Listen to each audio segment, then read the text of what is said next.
Hello friends, welcome to JNC. Friends, इस video में हम मोल कॉन्सेप्ट से कुछ क्वेश्चन करेंगे। तो फ्रेंड्स, जो हमारे पास फर्स्ट क्वेश्चन है उसमें हमसे बोला गया है predict the amount of oxygen that must be inhaled to digest oblique burn 100 gram of sugar. The sugar burns according to the following equation. तो यहाँ पे हमें इक्वेशन दे रखी है C12H22O11 है ना, शुगर है सॉलिड फॉर्म में, प्लस 12O2 गैसियस फॉर्म में, equal to 12CO2 gas plus 11H2O liquid. तो ये हमारे पास इक्वेशन दे रखी है और हमसे बोला गया है कि amount of oxygen that must be inhaled. तो हमें अमाउंट ऑफ ऑक्सीजन बताना है कितना रिक्वायर्ड है। तो फ्रेंड्स, हम देख रहे हैं यहाँ पे कि एक मोल जब है ना ग्लूकोज डाइजेस्ट करने के लिए हमें कितनी ऑक्सीजन चाहिए, 12 मोल ऑक्सीजन चाहिए, है ना। यहाँ पे देखो 12 मोल चाहिए, यहाँ पे ये देखो 1 है ना, यह 1 मोल ग्लूकोज को डाइजेस्ट करने के लिए 12 मोल ऑक्सीजन चाहिए। और हमसे कितने के लिए पूछा गया है, 100 ग्राम शुगर के लिए पूछा गया है। तो 1 मोल शुगर के लिए कितनी रिक्वायर्ड है, 12 मोल। तो n मोल कितने हैं शुगर के, 100/342 है ना। Weight divide by molecular weight, इसका मॉलिकुलर वेट निकालोगे आप, है ना, तो कितना आएगा, 342 आएगा। तो 100 डिवाइड बाई 342 और रिक्वायर्ड ऑक्सीजन कितनी होगी ना, रिक्वायर्ड कितनी ऑक्सीजन हो जाएगी, कितने मोल रिक्वायर्ड हो जाएगी, 12 इंटू है ना, 12 इंटू मोल्स ऑफ शुगर, है ना, 12 इंटू मोल्स ऑफ शुगर। तो 100/342। तो ये मोल्स रिक्वायर्ड है। तो वेट कितना रिक्वायर्ड होगा, है ना, वेट हमसे पूछा गया है। तो वेट हो जाएगा 12 इंटू 100 डिवाइड बाई 342, है ना। यहाँ से मोल इंटू मॉलिकुलर वेट से मल्टीप्लाई कर दिया मोल्स को, तो हमें वेट मिल गया। अब इसको वेट कितना आएगा फ्रेंड्स, इसको आप कैलकुलेट करोगे, है ना, तो ये आएगा करीब 112.28, है ना, 112.28 ग्राम्स। तो ये सिंपल सा क्वेश्चन था कंबशन का। तो नेक्स्ट क्वेश्चन है, in the reaction 2A + 4B = 3C + 4D when 5 mole of A entirely react with 6 mole of B, then the amount of C formed will be। तो हमारे पास एक इक्वेशन दे रखी है 2A + 4B = 3C + 4D। अब बोल रहा है कि जब A का 5 मोल entirely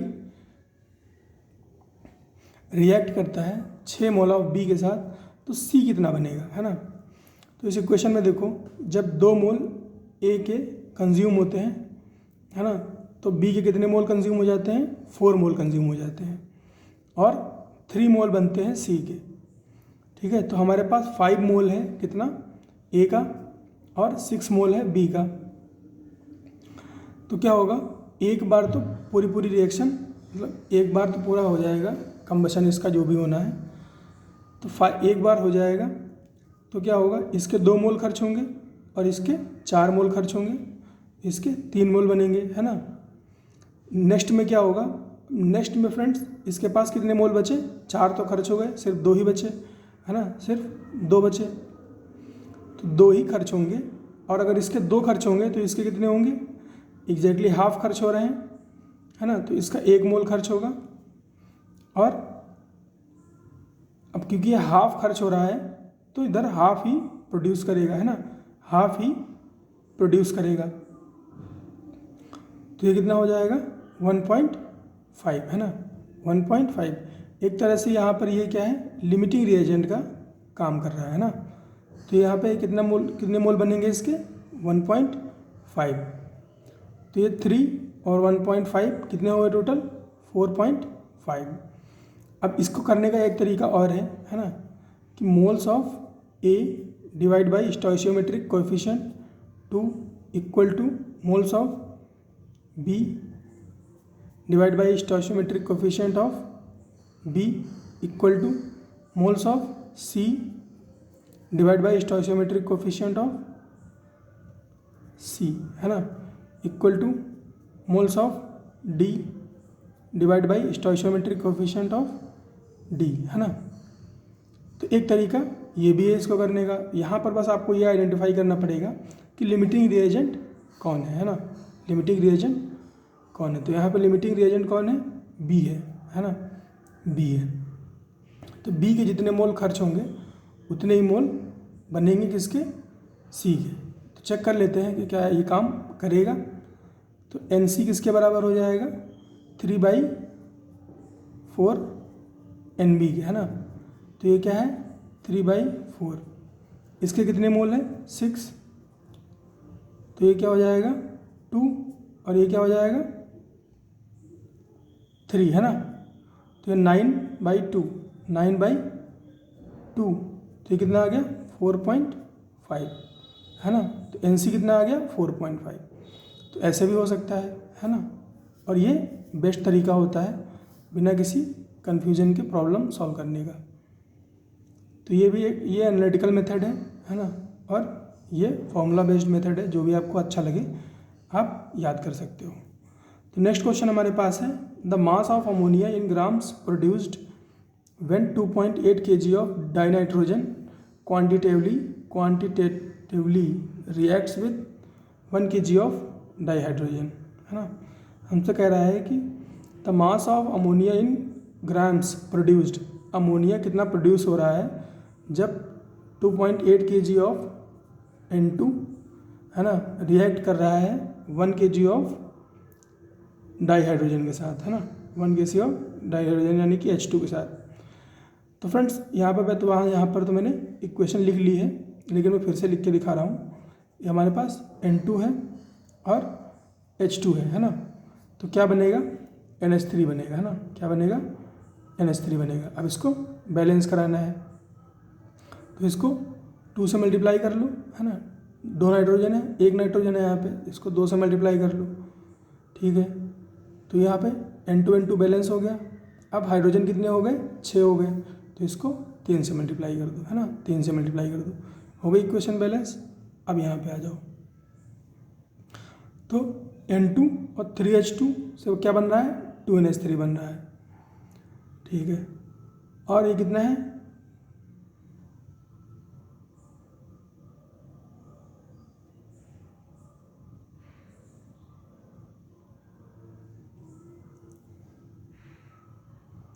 (2.8 kg N2 quantitatively react with 1 kg of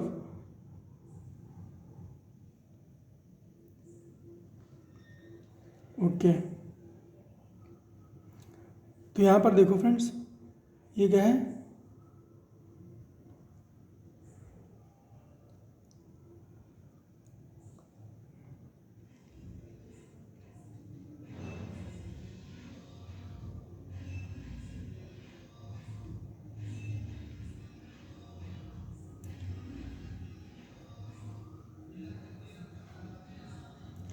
जब 28 ग्राम, है ना, नाइट्रोजन, है ना, जब 28 ग्राम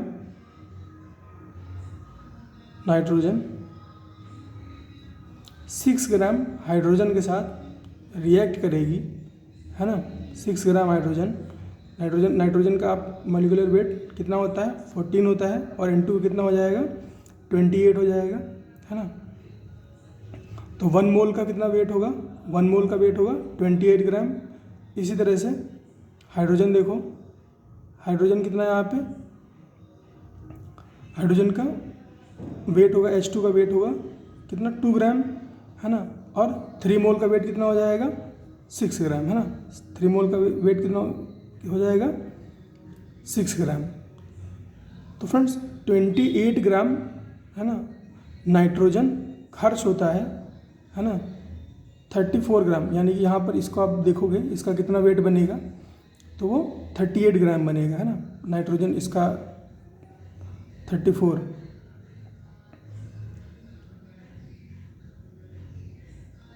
ये 17, है ना, इसका कितना बनेगा, 17 इसका मॉलिक्यूलर वेट आएगा, है ना। यानी कि 1 मोल का इसका वेट कितना होगा, 17 ग्राम्स, और 2 मोल का वेट कितना हो जाएगा 34 ग्राम। तो इस पूरे ये जो पूरी टर्म लिखी है इसका वेट कितना है 34 ग्राम। इस पूरी टर्म का वेट कितना है 6 ग्राम। इस पूरी टर्म का वेट कितना है 28 ग्राम। तो 28 ग्राम नाइट्रोजन जब खर्च होता है ना, तो केवल 6 ग्राम हाइड्रोजन खर्च होता है ना। तो टोटल तो केवल 6 ग्राम हाइड्रोजन खर्च होता है और 34 ग्राम अमोनिया बनता है। तो फ्रेंड्स यहाँ पर देखो आप, लिमिटिंग रिएजेंट कौन बनेगा? लिमिटिंग रिएजेंट बनेगा नाइट्रोजन, है ना। लिमिटिंग रिएजेंट कौन बनेगा? नाइट्रोजन, है ना। क्योंकि आप यहाँ पे देखो, भले ही ये 2.8 kg है ना, लेकिन आप इसका रेशियो देखो, और ये 1 kg है, लेकिन आप इसका यहाँ पे रेशियो देखो, है ना। ये नाइट्रोजन हम पहले ही खर्च हो जाएगा, है ना। ये 2.8 kg है और ये 1 kg है। 28 ग्राम पे केवल 6 ग्राम हाइड्रोजन चाहिए होता है। तो फ्रेंड्स 2.8 kg बहुत कम है नाइट्रोजन। तो ये लिमिटिंग रिएजेंट की तरह से काम करेगा, है ना। ये एक लिमिटिंग रिएजेंट की तरह से काम करेगा, यानी कि ये पहले पूरी तरह से ख़त्म हो जाएगा और हाइड्रोजन बच जाएगा और जो भी अमोनिया बनना है वो बनेगा। तो फ्रेंड्स 28 ग्राम नाइट्रोजन से 34 ग्राम अमोनिया बनता है ना। 28 ग्राम नाइट्रोजन से 34 ग्राम अमोनिया बनता है ना। तो अगर इसको मैं मल्टीप्लाई कर दूं किससे? 100 से, है ना। इसको मैं 100 से मल्टीप्लाई कर दूं तो 2800 ग्राम यानी कि 2.8 kg से कितना अमोनिया बनेगा?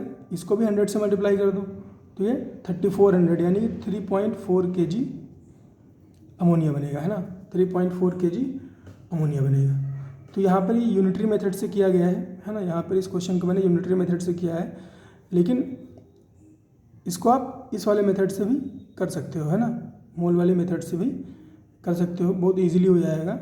मोल्स ऑफ N2, है ना, divide by 1 moles of H2 divide by 3 equal to moles of NH3 divide by 2, है ना। यहाँ से मोल्स निकाल के भी आप इजीली कर सकते हो। लेकिन फ्रेंड्स ये वाला जो मेथड है ये लंबा पड़ेगा और ये वाला मेथड है ये शॉर्ट है ना। ये शॉर्ट है, तो इसीलिए इसको नए तरह से किया है मैंने। तो फ्रेंड्स ये कुछ क्वेश्चन थे।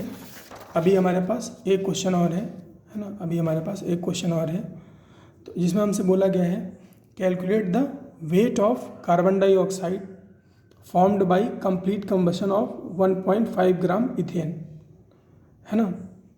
तो हमसे ऐसा बोला गया है कि कितना कार्बन डाइऑक्साइड बनेगा complete combustion of 1.5 gram ethane से। तो इथेन क्या होता है फ्रेंड्स? C2H6 होता है ना। इथेन होता है C2H6। तो पहले मैं आपको इक्वेशन लिख के बैलेंस करना सिखा देता हूँ। तो C2H6 plus O2 equal to CO2 plus H2, है ना, प्लस H2। तो पहले किसको बैलेंस कर लें? पहले हम बैलेंस करेंगे हाइड्रोजन को, है ना। पहले हाइड्रोजन को बैलेंस कर देते हैं। तो फ्रेंड्स हाइड्रोजन कितना है? इधर 6 और इधर 2, है ना। तो और आप देखो ऑर्गेनिक वाली इक्वेशन में आप हाइड्रोजन से ही स्टार्ट करो तो बेहतर है ना। ऑर्गेनिक की इक्वेशन में आप हाइड्रोजन से स्टार्ट करो बैलेंस करना तो बेहतर है। तो यहाँ 3 से मल्टीप्लाई कर दिया, यहाँ 3 से मल्टीप्लाई कर दिया तो हाइड्रोजन बैलेंस हो गया। अब किसको बैलेंस करें फ्रेंड्स? ऑक्सीजन अकेला है, ऑक्सीजन को आप कभी भी बैलेंस कर सकते हो, है ना। ऑक्सीजन अकेला है, ऑक्सीजन को कभी भी बैलेंस कर सकते हो। अब देखो जो नेक्स्ट हमारे पास है बैलेंस करने के लिए वो है कार्बन, है ना। कार्बन यहाँ पे कितना है? 2, यहाँ पे कितना है? 1, है ना। तो इसको 2 से मल्टीप्लाई कर दो, इसको 2 से मल्टीप्लाई कर दिया तो कार्बन बैलेंस हो गया। अब केवल ऑक्सीजन बचा है ना। तो यहाँ पे कितना ऑक्सीजन है? 2 और 2 4 और ये 3 7 ऑक्सीजन है। यहाँ पे 2 ऑक्सीजन है और हमें 7 चाहिए, तो इसको किससे मल्टीप्लाई कर दो? 7/2 से, है ना। 7/2 से मल्टीप्लाई कर दो। अगर यहाँ पे 8 होता तो हम इसको 4 से मल्टीप्लाई करते, लेकिन यहाँ पे कितना है? यहाँ पे 2 है और यहाँ पे 7 है, तो इसको 7/2 से मल्टीप्लाई करना पड़ेगा। तो इस तरह से बैलेंस्ड इक्वेशन अपने पास आ गई। तो जब इक्वेशन बैलेंस्ड हो गई, है ना, तो हमें पता है कि ये कितना है C2H6, इसका वेट कितना होगा, इसका वेट होगा फ्रेंड्स 30 ग्राम, है ना। कितना होगा 30 ग्राम। देखो कार्बन कितना है 12, है ना, 12 12 24 और 24 6 30, है ना। तो 1 मोल इसके 1 मोल का वेट कितना होगा 30 ग्राम, और इसके 1 मोल का वेट कितना होगा, देखो 16 16 32, है ना। क्योंकि ये एक्सेस में है ना, कंप्लीट कंबशन की बात कर रहा है, कंप्लीट कंबशन की बात कर रहा है, तो हम इसका यहाँ पे मॉलिक्यूलर वेट वगैरह नहीं लिखेंगे, है ना। और यहाँ पर ये जो इथेन है ये लिमिटिंग रिएजेंट की तरह से काम करेगा, है ना, ये लिमिटिंग रिएजेंट की तरह से काम करेगा।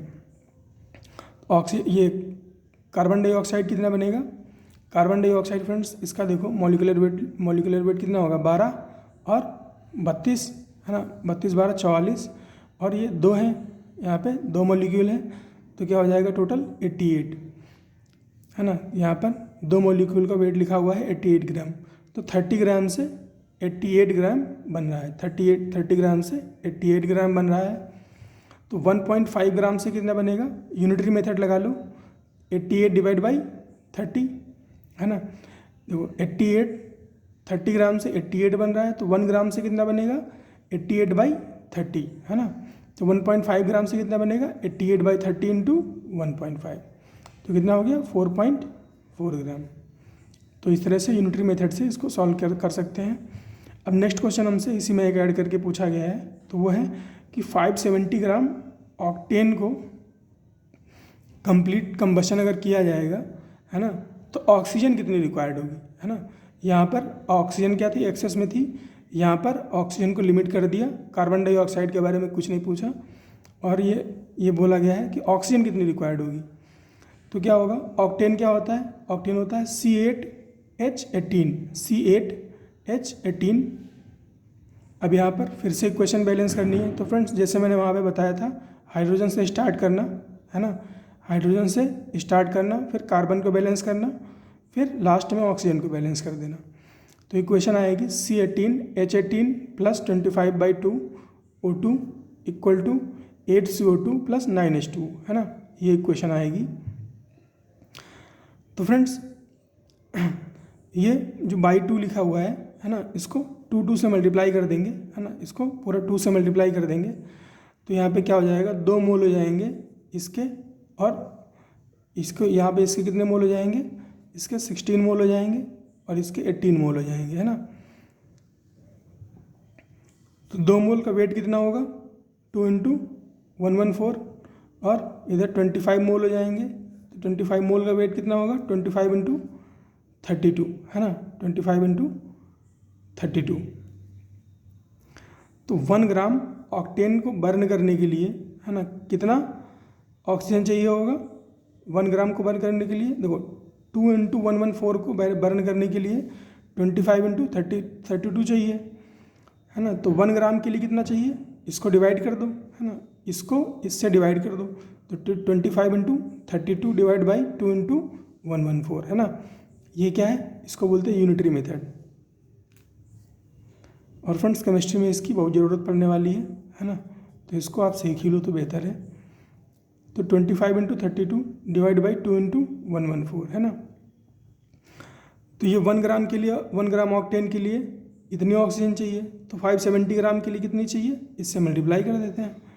तो 25 into 32 divide by 2 into 114 into 570, है ना।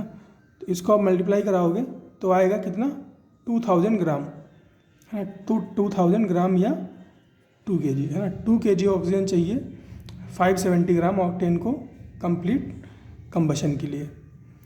तो फ्रेंड्स ये कुछ क्वेश्चन थे इस वीडियो में, नेक्स्ट वीडियो में मिलता है।